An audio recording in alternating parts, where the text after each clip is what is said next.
Have you ever truly felt it? That unsettling tension in the air, a quiet, creeping unease, like the calm before a storm.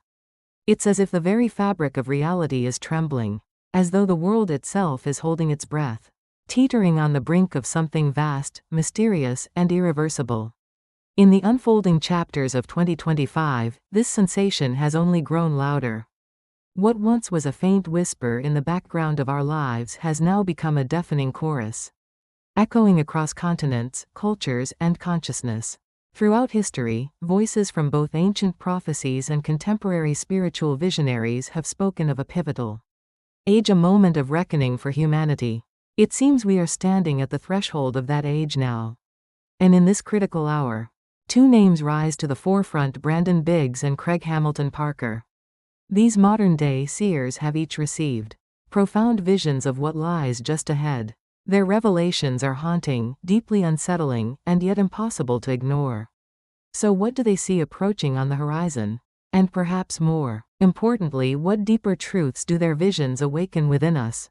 In today's gripping prophecy update, we explore not just predictions, but the very questions that pierce the soul. If you've felt the shift, if you've sensed that time is no longer moving as it once did, then stay with us. You may find the clarity your spirit has been quietly seeking all along. We begin with the visions of Brandon Biggs, a psychic who has gained attention for clairvoyant insights that have allegedly mirrored reality. In a recent and urgent message, he described a cataclysmic vision that shook him to his core, a colossal tsunami striking a major world power on the Pacific Rim.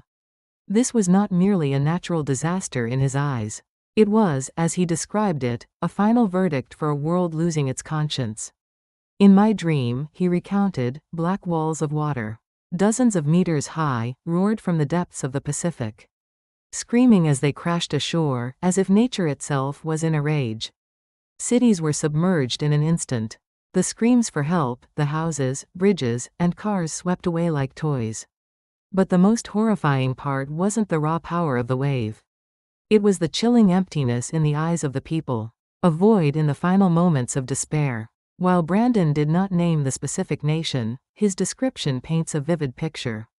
A modern, prosperous, technologically advanced Asian country, once hailed as a model of development and governance.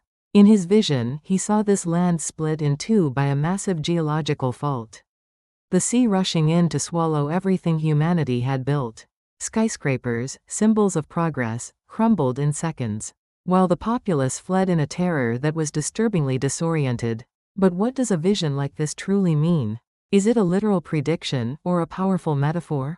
Brandon insists the tsunami symbolizes nature's fury against a humanity that has increasingly lost its moral compass.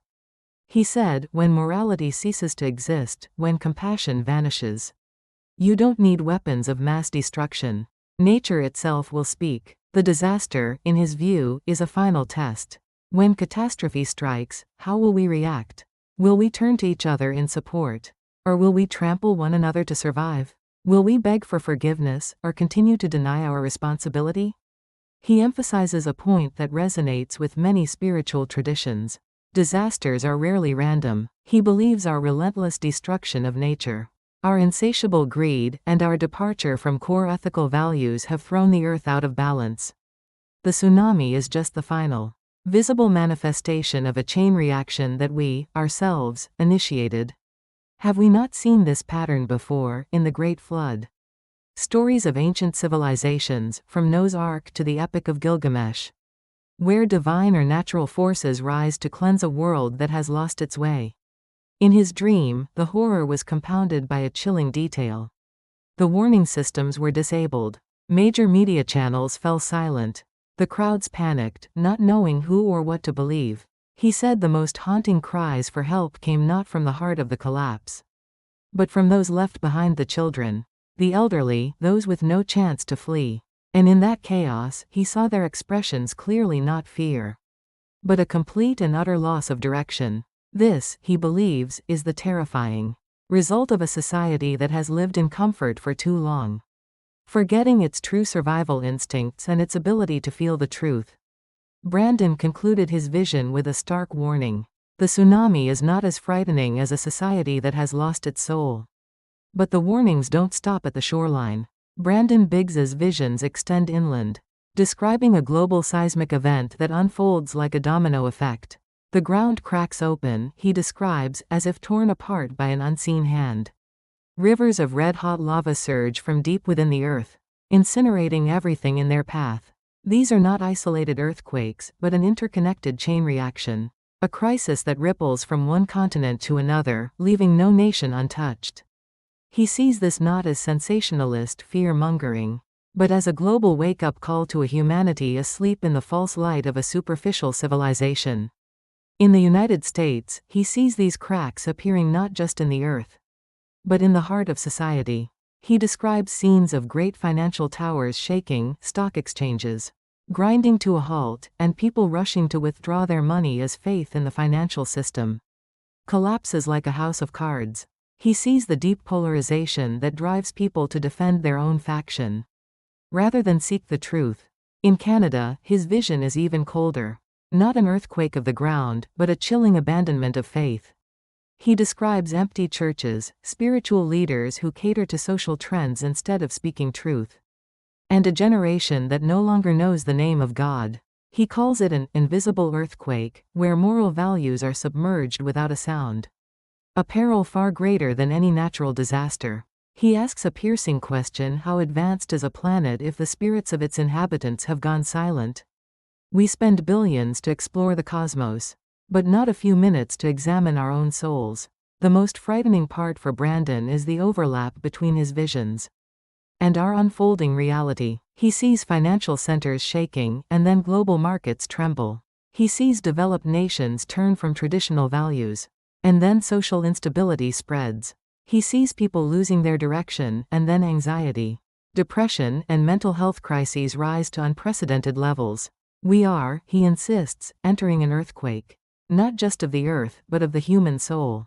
Now let us turn to another voice, that of Craig Hamilton Parker, a modern psychic who uses meditation to achieve his intuitive insights. He has been credited with foreseeing major events like Brexit and the COVID-19 pandemic.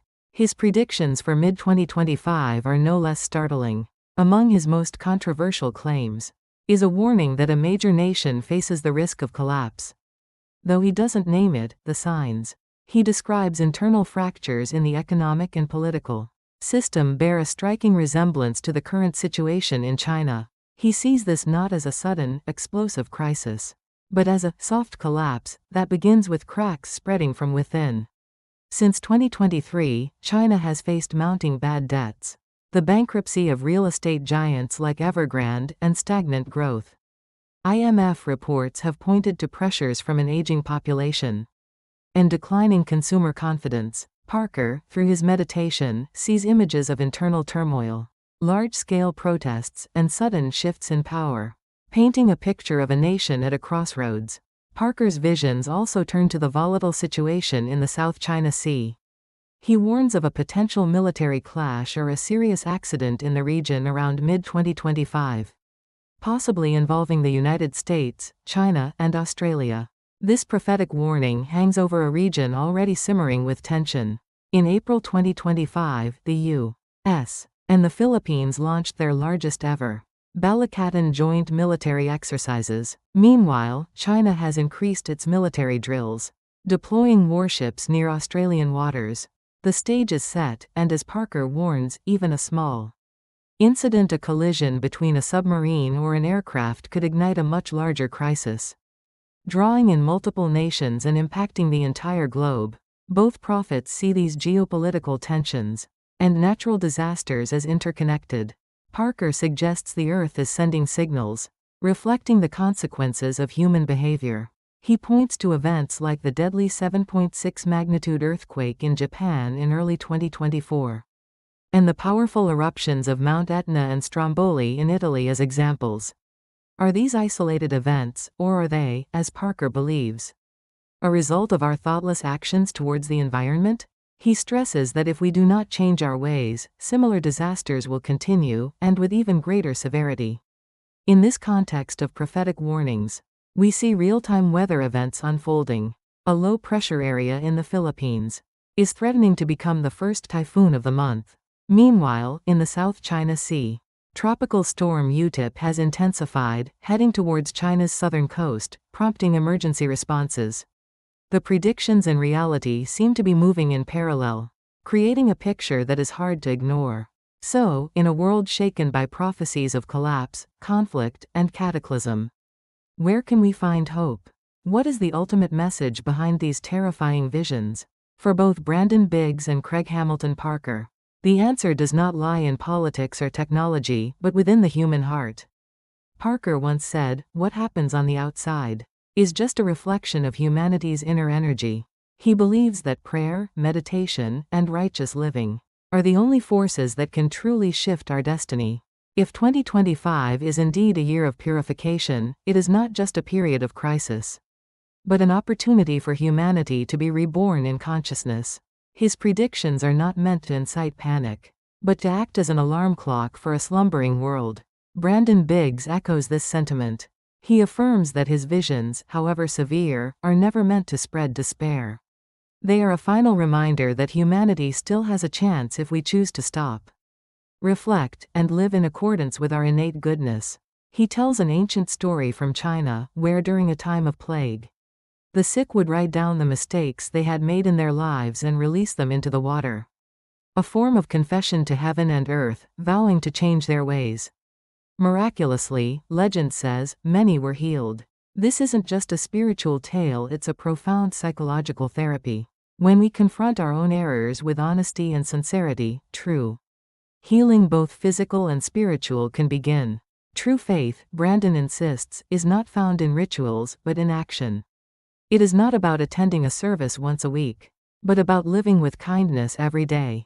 It is not about speaking beautiful words, but about helping someone in need. He calls this combat-ready faith, a belief that reveals itself most clearly when we stand at the crossroads between selfishness and altruism. He says you do not need to cry out the name of God to be saved. You only need to live as if you know a loving Creator is watching your every move. He urges us to return to the mindset of a child. A child prays not to bargain for benefits, but out of pure trust and love. When we can approach our Creator with that same innocent sincerity, without calculation or pretense, we can find inner peace even if the world outside is in turmoil. In his visions of shaking lands, Brandon also saw small communities, groups of people holding hands, praying, sharing food, and protecting one another.